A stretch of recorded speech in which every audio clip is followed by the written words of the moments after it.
Bonjour, chers camarades, amis de l'EGBL, le plus grand syndicat du Luxembourg. Est-ce que je dois parler plus fort?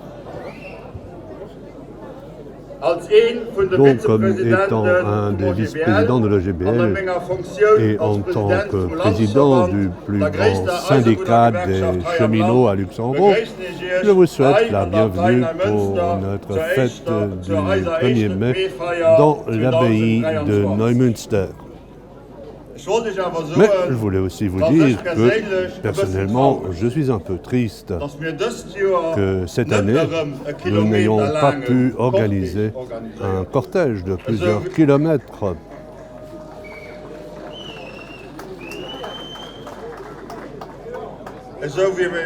Comme nous avons été obligés de le faire l'année passée, parce que nous avons dû montrer à tout le monde, et je pense surtout à nos politiciens, quelle était notre force. Alors que d'autres syndicats ont partagé le gâteau l'année passée avec leurs amis politiques. Nous, l'EGBL, avec des milliers de militants, nous sommes allés dans la rue et nous avons manifesté en faveur de l'index et contre toute manipulation.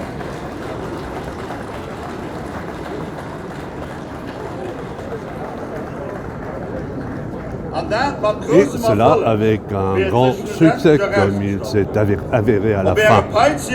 Sur vos fiches de salaire des 2 derniers mois, vous avez constaté notre engagement inlassable. Et aussi longtemps qu'aucun de nos politiciens ne pourra nous proposer un meilleur modèle social que l'index, l'EGBL va continuer à l'avenir à défendre l'index. Et le cas échéant, nous n'hésiterons pas à remonter, redescendre dans la rue pendant des jours et des semaines entières.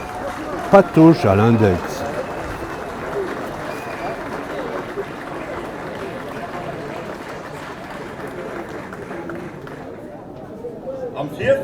Avant les élections communales et les élections nationales, notre gouvernement actuel a déjà fait quelques concessions sociales.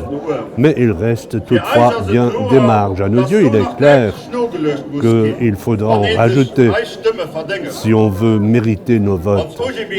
L'EGBL va suivre de près les programmes électoraux de tous les partis et nous les informerons sur nos principales revendications. Le nouveau gouvernement ferait bien d'impliquer l'EGBL dans les plus importantes décisions pour le pays et sa population et d'écouter l'EGBL, le porte-parole de la population.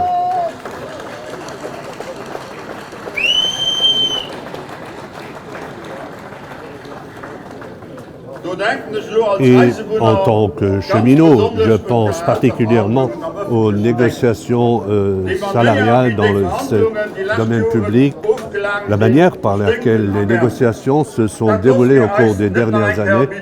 Bon, nous n'allons pas accepter encore une fois d'être délaissés. Chers camarades, l'EGBL représente près de 41 000 personnes qui, de manière directe ou indirecte, dépendent de l'accord salarial des services publics. Et dès lors, l'EGBL et la Fédération des cheminots ne devront pas encore une fois être exclus des négociations.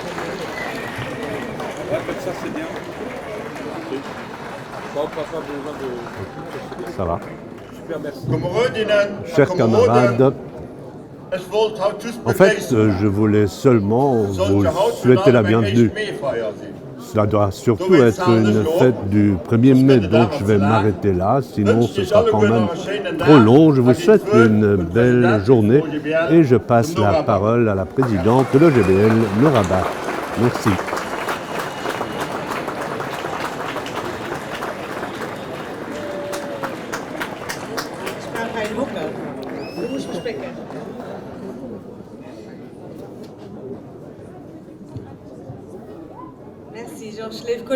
Chers collègues, chers amis, je vous dis un grand merci de votre présence ce matin.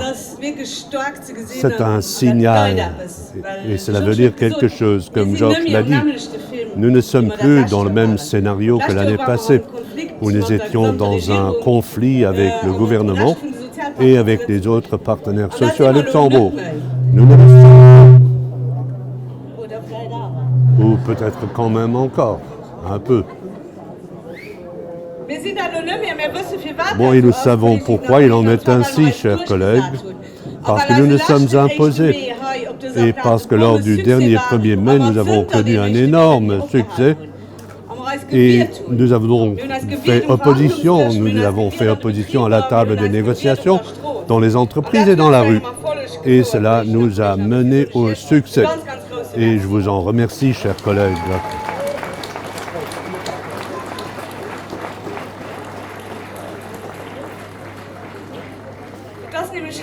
En fait, cela fait un peu plus d'1 an que le patronat a lancé une attaque contre notre index. Et peu après, avec le gouvernement et avec les 2 autres syndicats, en mars 2022, ils ont décidé de reporter l'indexation de nos salaires. Et nous ne l'avons pas oublié. Nous n'avons pas oublié que nous étions les seuls à faire opposition. Nous n'avons pas signé, nous avons maintenu notre ligne rouge avec succès. Parce que, en fait, ce n'est que grâce au seul OGBL et à son engagement inlassable que nous avons réussi à garantir le pouvoir d'achat des gens.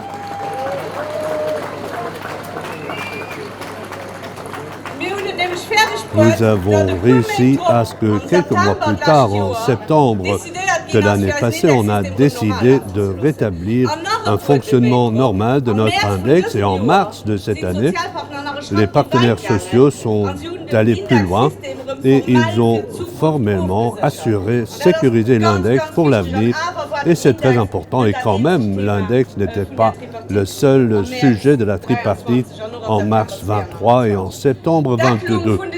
Le plafonnement des prix de l'énergie a été décidé et prolongé. C'est utile pour le pouvoir d'achat des gens.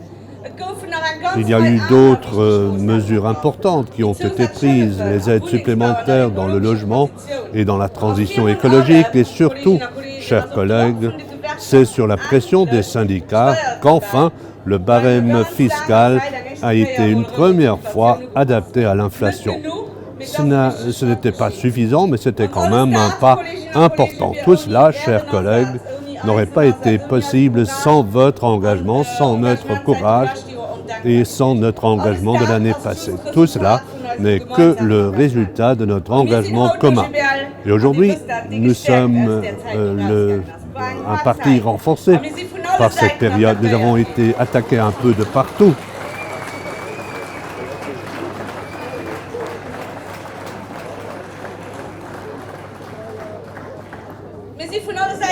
Nous avons été attaqués de partout et on a essayé de faire comme si nous étions isolés. Et je rappelle que ceux qui étaient isolés, c'était ceux qui pensaient être dans un même bateau, qui ont décidé le vol de l'index dans le château. Et ce n'était pas nous, et ce ne sera jamais nous, chers collègues.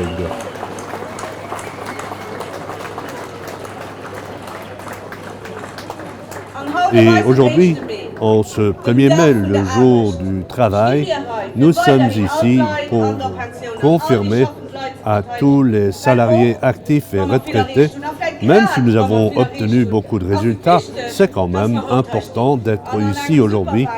Et dans une année super électorale, je suis content de pouvoir saluer les représentants des partis politiques. C'est bien qu'ils viennent nous écouter. Parce que le 1er mai est et reste le jour des salariés et des travailleurs qu'il faut donc célébrer et honorer pour nos droits, pour un monde où tout le monde pourra travailler sans peur et sans oppression.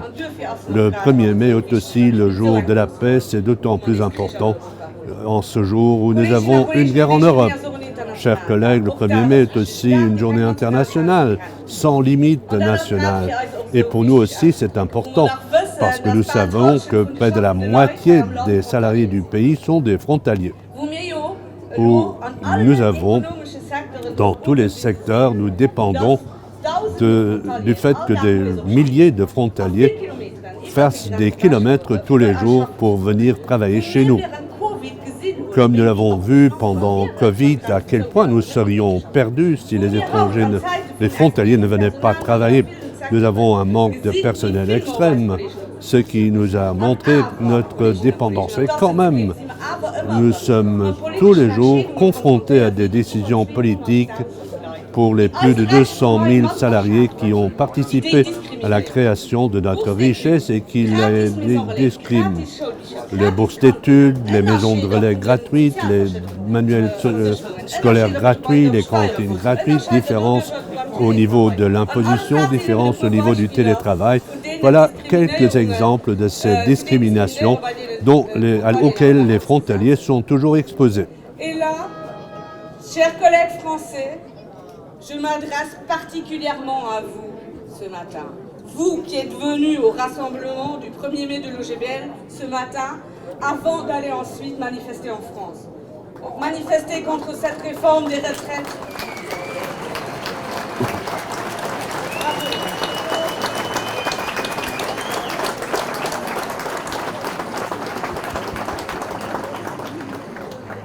Vous allez manifester contre cette réforme des retraites de Macron foncièrement illégitime, antidémocratique, injuste et inacceptable.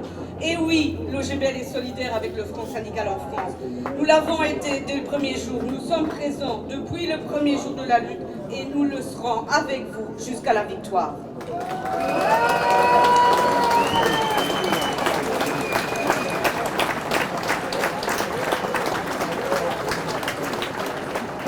Nous avons aussi réussi, en très peu de temps, de collecter de l'argent. Et nous avons rassemblé pas moins de 10 000 € pour soutenir financièrement les grévistes. Ensemble, chers collègues, nous ne lâcherons pas. Et je suis fière de ce mouvement de solidarité exemplaire de l'OGBL. Je remercie aussi notre ami Pascal Debé de la CGT Grand Est d'être présent avec nous ce matin. Face à cette attaque massive contre le système de retraite français, menée par le président Macron et le gouvernement Borne, plus de 3/4 des Français et des Françaises se sont opposés à cette réforme. Depuis janvier, des millions de personnes se sont mobilisées à travers toute la France. L'OGBL soutient donc pleinement et activement les mobilisations en France. Et nous demandons au gouvernement français de retirer le projet.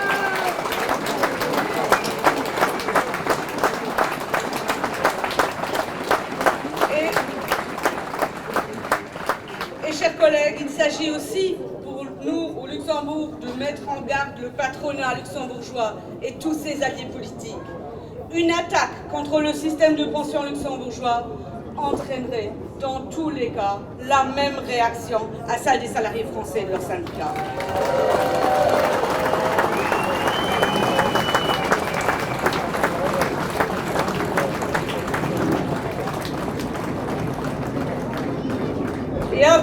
Oui, chers collègues, ceci c'est un avertissement, cela mérite d'être répété en luxembourgeois. C'est un avertissement à l'adresse du patronat luxembourgeois, un patronat qui veut déjà détériorer nos pensions. Et c'est aussi un avertissement à l'adresse du patronat et de ses alliés politiques. L'OGBL n'acceptera aucune attaque contre les systèmes des pensions. Et si on devait essayer de le faire, alors ils vont ressentir la même chose qu'en France.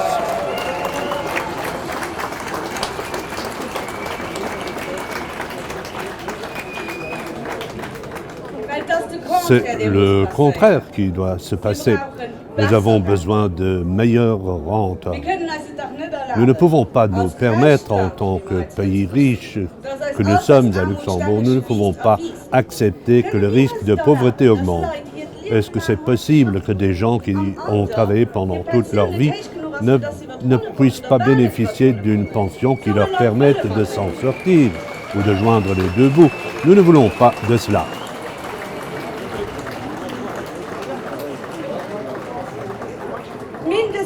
La pension minimale doit être augmentée.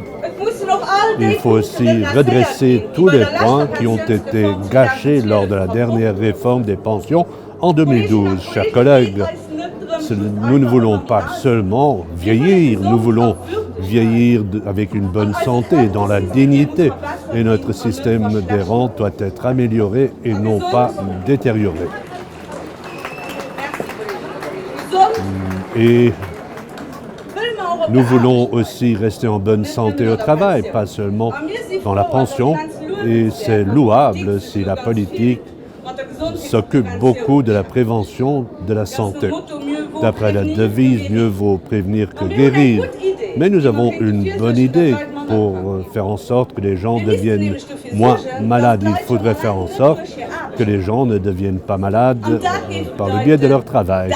Et cela voudrait dire de moderniser les conditions de travail, de les adapter au nouveau monde avec une diminution du temps de travail. Le risque de burn-out augmente. Les problèmes pour attirer les gens dans le monde du travail, pour harmoniser la vie privée et la vie professionnelle devient de plus en plus difficile. Et si nous voulons améliorer la situation des salariés et si nous voulons devenir plus attractifs pour attirer aussi les gens de la grande région, alors il faut agir à ce niveau.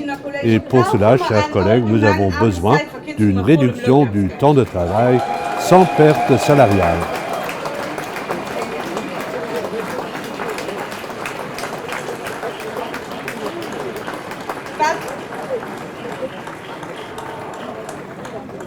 Mais cela ne veut pas dire que nous avons besoin d'études sur ce que font les autres pays. Il faut tout simplement agir, ce qui ne veut pas dire non plus qu'il faut travailler un même nombre d'heures réparties de manière différente ou de faire plus de télétravail. Non, cela veut tout simplement dire moins travailler. Mercredi passé, le président de l'UEL sur RTL a fait une insinuation pour dire que le GBL était l'antichambre du ministère du Travail. Si M. Reckinger avait raison avec cette déclaration, alors le ministère du Travail devrait toujours danser au rythme de l'OGBL.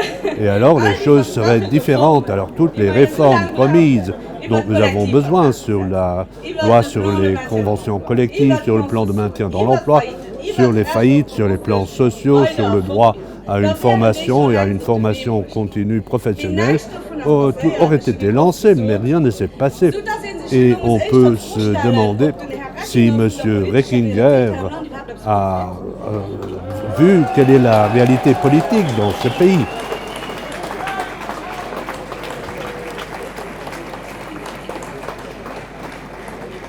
Ou s'il veut tout simplement mettre en évidence son antisyndicalisme.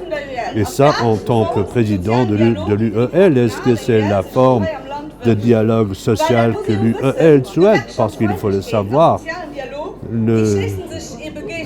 l'antisyndicalisme et le dialogue social s'excluent. Et M. Reckinger, sur RTL, vous avez encore une fois fait une fausse déclaration parce que l'OGBL, aussi peu que l'UEL, n'avait rien à voir avec cette étude, mais cela ne change rien au fait que l'OGBL s'engage pour une réduction du temps de travail. Et oui, M. Reckinger, ça peut être surprenant pour vous, mais comme dans toute son histoire, le salariat se bat avec son syndicat pour de meilleures conditions de travail.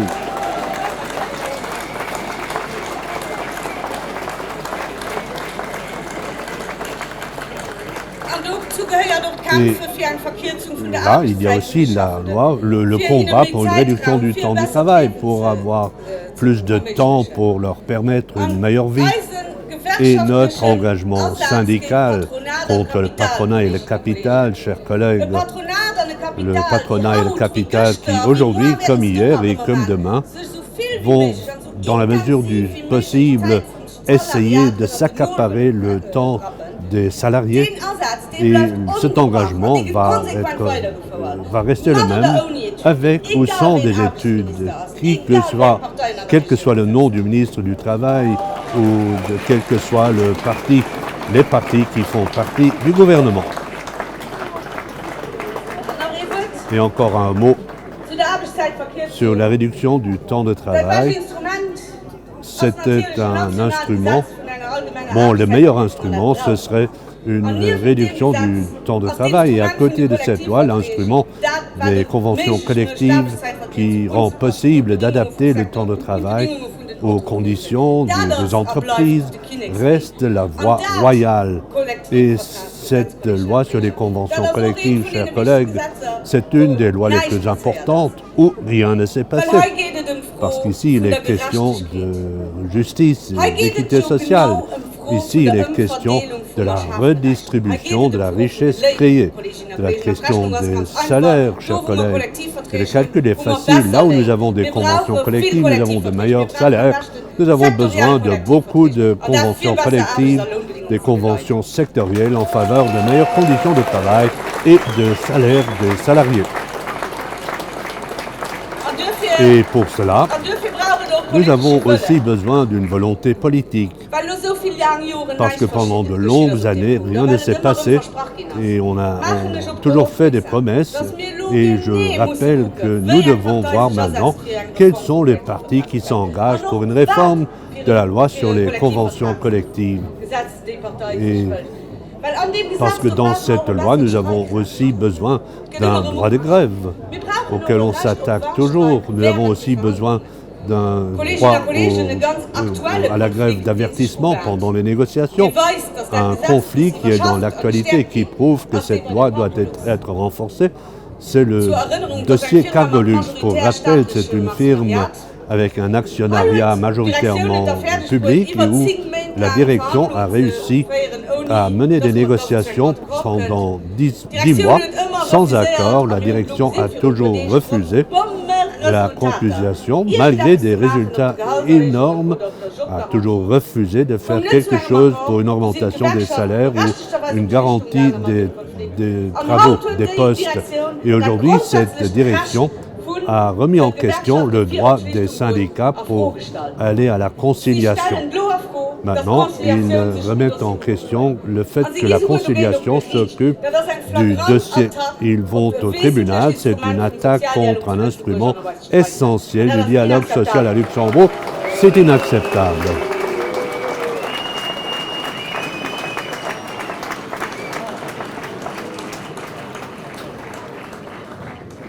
Chers collègues, aussi dans le secteur du commerce, des garages et de l'ORECA, nous voyons pourquoi nous avons besoin d'une nouvelle loi sur les conventions collectives.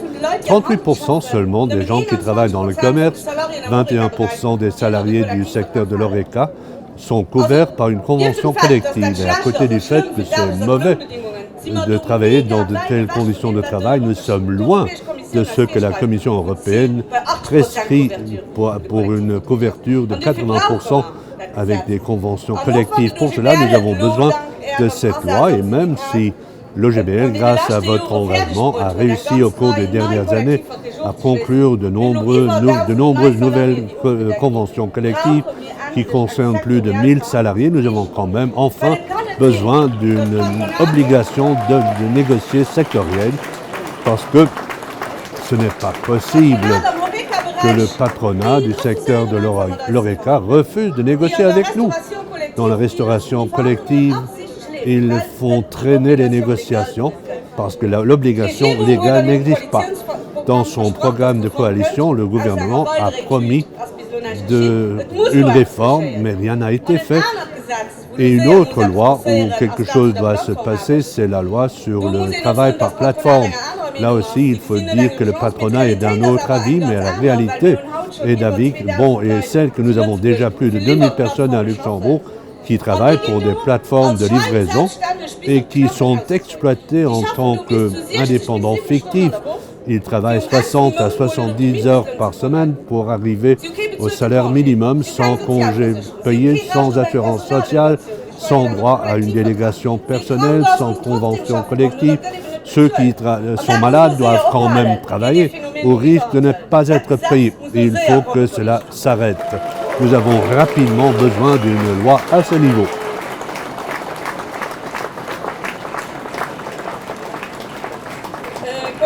Chers collègues, Oui, le monde change et nous vivons dans un monde globalisé et les chaînes de livraison deviennent de plus en plus opaques et de plus en plus compliquées. Et dans un tel monde, nous devons nous assurer qu'à travers les activités des entreprises de ce pays, les droits de l'homme dans d'autres endroits dans le monde ne soient pas bafoués. Nous devons responsabiliser nos entreprises et nos institutions financières. Nous devons les contrôler pour que dans cette chaîne de valeur, il n'y ait pas d'exploitation, de travail des enfants, de violation des droits de l'homme et de détérioration écologique. Et ce n'est possible qu'à travers une loi nationale par rapport au devoir de vigilance.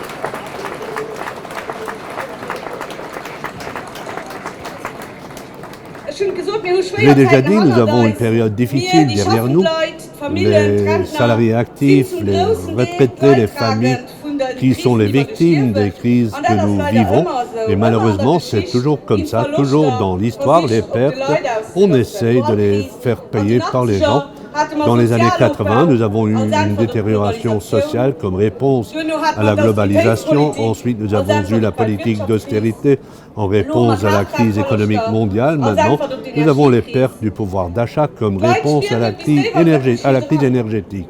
On le ressent jusque dans les classes moyennes, tout devient plus cher et parallèlement, chers collègues, on nous fait peur, on dit que la guerre ne va jamais se terminer, qu'il y aura risque au niveau de l'approvisionnement énergétique, le commerce global va s'écrouler, les États-Unis vont faire pression avec leur Inflation Reduction Act et finalement il y aura l'inflation et des milliers de personnes vont perdre leur emploi.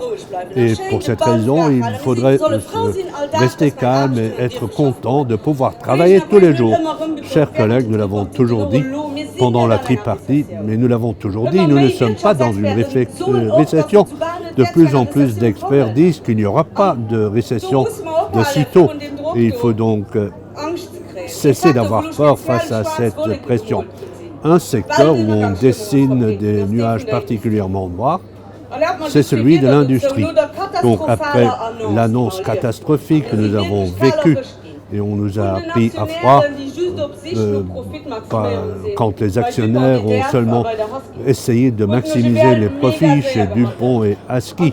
Nous avons réussi à agir rapidement et grâce à notre engagement et grâce à la grande solidarité, nous avons réussi à ce qu'en peu de temps, le plan de maintien dans l'emploi soit la solution choisie. Et c'est tant mieux, et nous n'oublions pas pour autant que près de 170 salariés de Liberty Steel ont été ou sont actuellement les prisonniers d'un patron que nous n'avons jamais voulu, qui est en train de ruiner une bonne entreprise parce qu'il est surendetté. Si les gens veulent, ils veulent travailler, ils veulent avoir un avenir. Et le seul problème, c'est que le patron refuse de vendre cette usine et de lui permettre d'avoir un avenir. Et la situation de Liberty Steel résume bien toutes les défaillances de la politique industrielle européenne.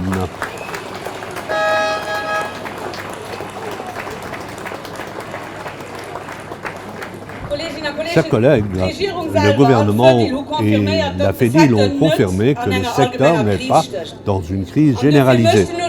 Et pour cette raison, le GBL lance un appel à la reste du patronat du secteur pour faire en sorte, en commun, que le secteur soit bien structuré pour l'avenir, pour que davantage de gens veuillent y travailler.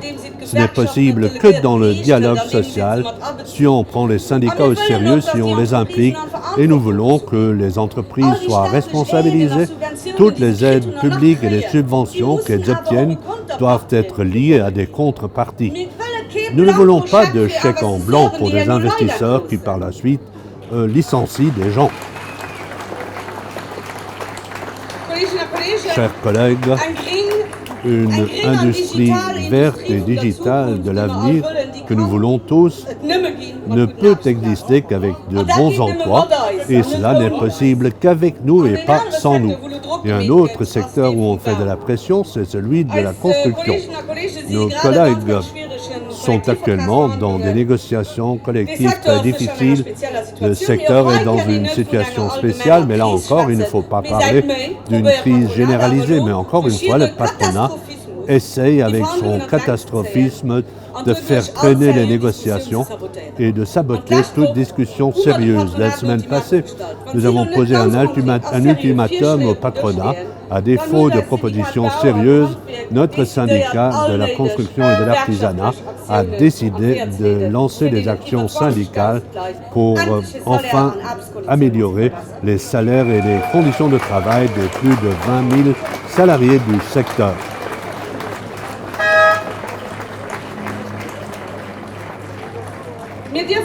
Nous ne devons pas céder devant le catastrophisme qu'on nous propose. Nous devons faire en sorte qu'il n'y ait pas de catastrophe et pour cela nous avons besoin d'un syndicat fort qui peut obtenir des résultats. Nous l'avons prouvé et nous allons continuer à le prouver. Et même si on essaye toujours de minimiser les syndicats, le contraire est vrai. Il y a un nouvel essor au niveau des syndicats. Et non, chers collègues, un syndicat ne peut jamais être neutre.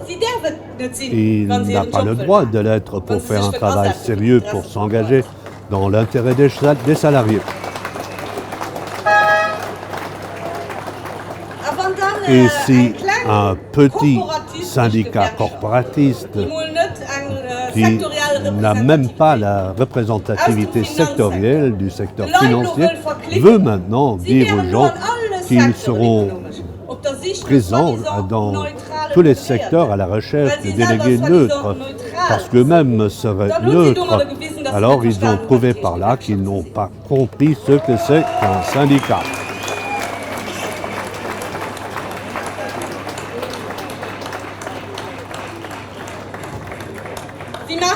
Et ils ne font rien d'autre que de diviser le salariat.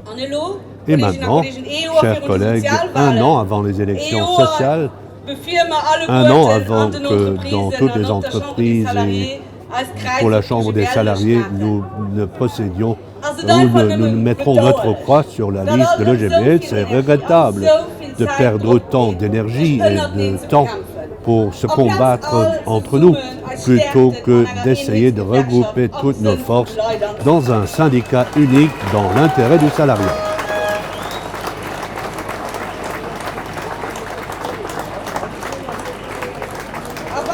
Et si nous parlons de forces regroupées, alors ce n'est pas possible qu'un syndicat nous exclue des négociations. Georges l'a déjà dit, l'EGBL ne va pas céder pour que, lors des prochaines négociations pour l'accord salarial dans les services publics, nous puissions participer aux négociations.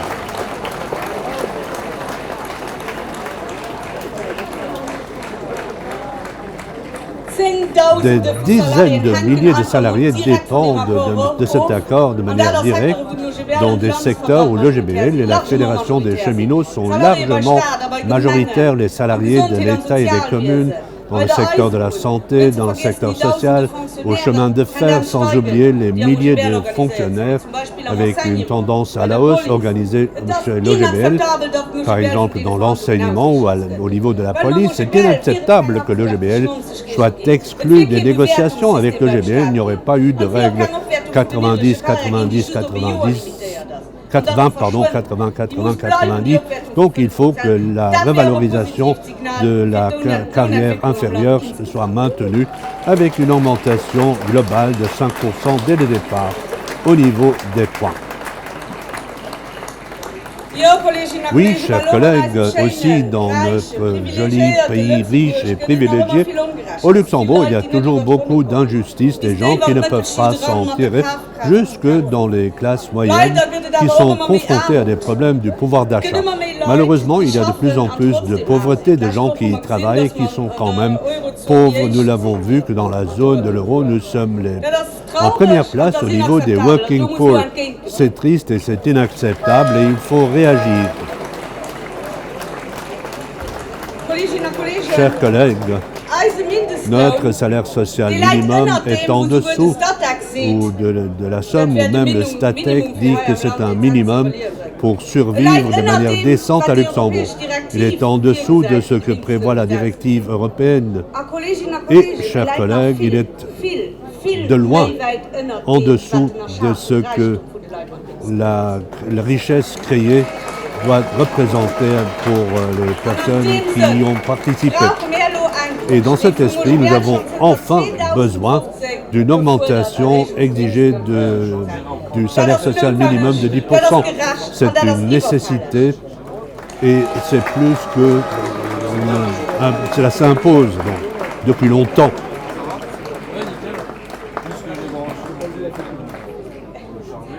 Chers collègues, pour parler des salaires, il faut aussi parler de l'index, mais je suis content que cette année, nous n'ayons besoin que d'une seule phrase.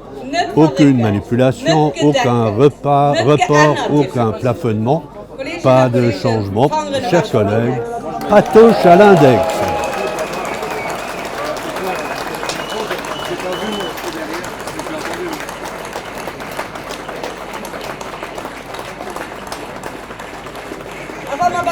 Et si nous parlons des injustices dans ce pays, nous ne pouvons pas éviter de parler contre une des plus grandes injustices, le logement. Injuste parce que la plupart d'entre nous s'endettent pour toute leur vie et nous devons consacrer une plus grande partie de notre revenu pour avoir un toit au-dessus de nos têtes et une petite poignée d'ultra riches gagnent une fortune sur la spéculation. On ne peut pas faire plus injuste un logement abordable, des loyers qui sont vraiment freinés. Voilà ce dont nous avons besoin.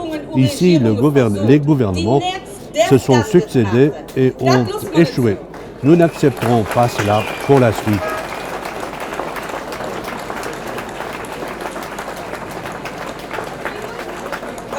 Et puis, chers collègues, si nous voulons une société socialement plus juste, alors ce n'est possible qu'avec une politique fiscale plus juste, où on va enfin réaliser une redistribution du haut vers le bas. Dans la campagne électorale, tous les partis qui affirment vouloir se battre contre les injustices sociales devront se positionner. Oui, l'État doit avoir suffisamment d'argent pour financer tout ce dont on a besoin pour un État social, pour le financement des services publics, le financement de tous les investissements dont on a besoin, pour une société à neutralité climatique, dans une société qui a une prospérité de qualité. Nous ne sommes pas contre une baisse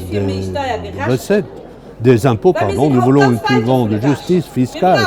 Nous en sommes très éloignés. Nous avons besoin d'une imposition des personnes avec une progression réelle pour combattre aussi la bosse des classes moyennes et surtout les grands revenus devront être imposés jusqu'à un taux d'imposition maximal de 50%. Deuxièmement, l'écart entre l'imposition des salaires et du capital doit se réduire. Il nous faut un nouvel équilibre. Troisièmement, une nouvelle baisse de l'imposition des entreprises n'est pas possible. Au contraire, ce n'est pas possible que cela reste une option de la société que les grandes multinationales puissent se soustraire aux impôts. Et quatrièmement, la crise du logement, je l'ai déjà dit, exige un changement fiscal, un dirigisme fiscal. La spéculation dans le secteur de l'immobilier doit cesser. Et cinquièmement, il faut qu'il y ait une réforme fiscale parce que la réforme fiscale de 2017 n'a pas réussi à introduire un mécanisme de l'adaptation automatique de l'inflation, du barème fiscal à l'inflation.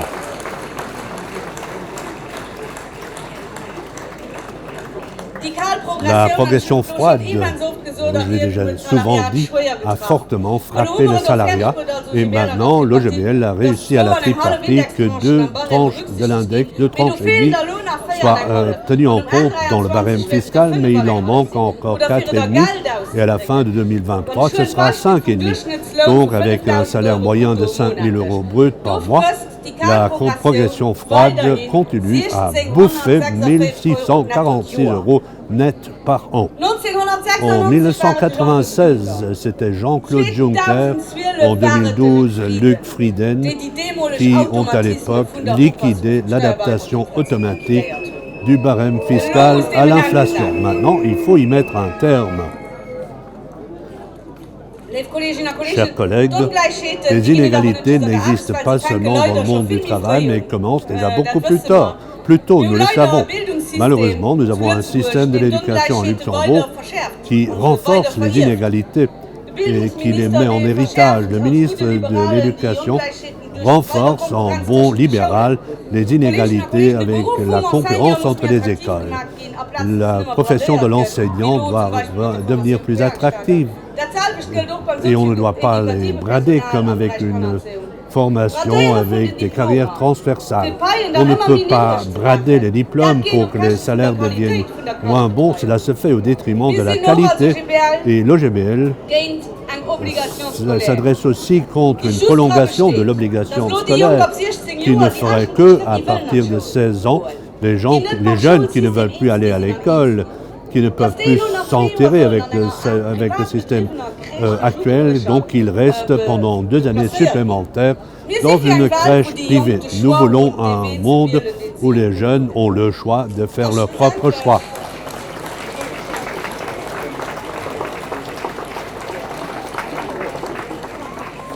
Et finalement, c'est aussi un sujet sérieux. Nous devons vraiment, en tant que société, apprécier davantage l'artisanat. Nous ne pouvons pas nous limiter à miser sur une orientation académique. Il faut que la formation professionnelle soit réformée jusqu'au brevet de maîtrise avec un niveau de qualification identique à celui de l'Allemagne, par exemple. Chers collègues, à côté des investissements dans notre éducation, nous avons aussi besoin d'investissements dans notre secteur de la santé, des soins, parce que vous le savez, une société se mesure avec sa manière de s'occuper de ses enfants, de ses malades et des personnes qui sont dépendantes. Donc, nous devons renforcer notre système sanitaire public solidairement financé. Nous devons le développer plutôt que de nous y attaquer avec le GBL. Ce ne sera pas possible qu'on va détériorer les prestations et que nous aurons une médecine à 2 classes pour faire des économies. Et il faut garantir que l'ensemble du secteur de la santé et des soins reste en main publique et ne doit pas être entre les mains de groupes privés.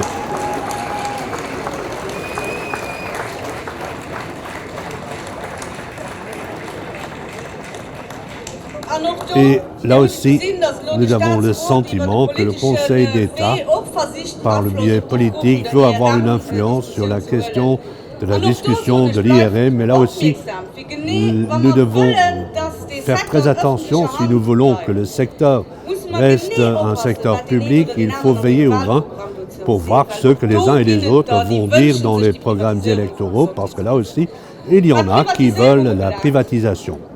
Et en matière de privatisation, nous savons ce que cela veut dire pour les conditions de travail. Là aussi, nous avons suffisamment d'exemples. Et maintenant, récemment, nous avons vu un tel exemple dans ce secteur. Au laboratoire national, nous avons eu une comparaison directe. Là, il y a eu des gens qui ont été placés avec un statut privé à côté des fonctionnaires avec de plus mauvaises conditions de travail et donc un grand bravo au syndicat qui a réussi à obtenir la première convention collective de l'histoire du laboratoire national.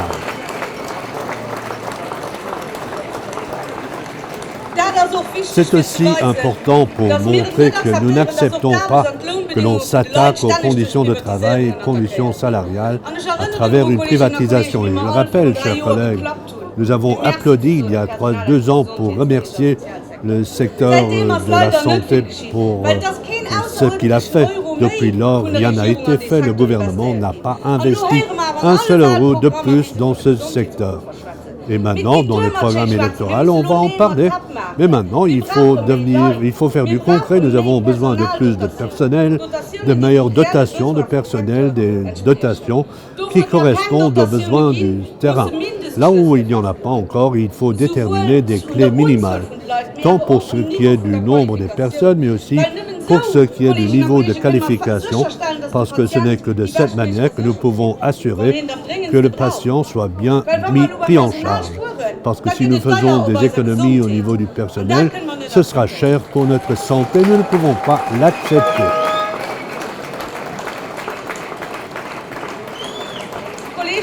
Chers collègues, permettez-moi de conclure en disant que nous sommes très contents d'être un OGBL fort qui est regroupé ici dans l'intérêt des salariés et des retraités.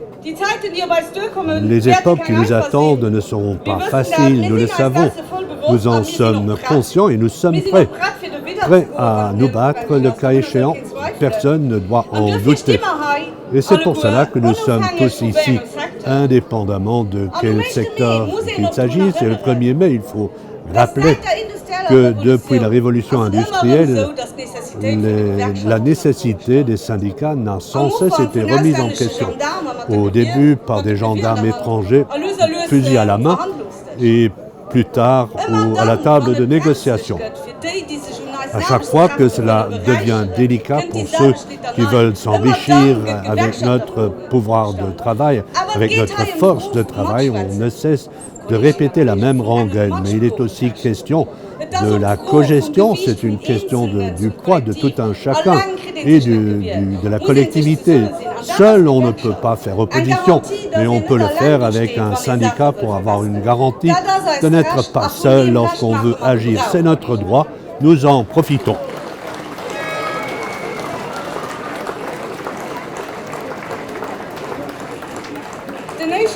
Le 1er mai est devenu à l'époque un jour férié parce qu'en ce jour, on s'est battu pour une réduction du temps de travail. Tout cela sans aucune étude, c'était il y a 137 ans. Donc le temps est venu pour faire un pas supplémentaire. Chers collègues, je vous remercie de votre patience, mais je me permettrai quand même de m'adresser dans une phrase à notre personnel professionnel. Votre travail est génial. Sans vous, ce ne serait pas possible. Un grand merci pour votre engagement quotidien. Je dis aussi un merci à Neumünster parce qu'aujourd'hui, nous sommes ici pour notre fête du travail. Merci à Noah et à toute son équipe qui ont rendu ceci possible.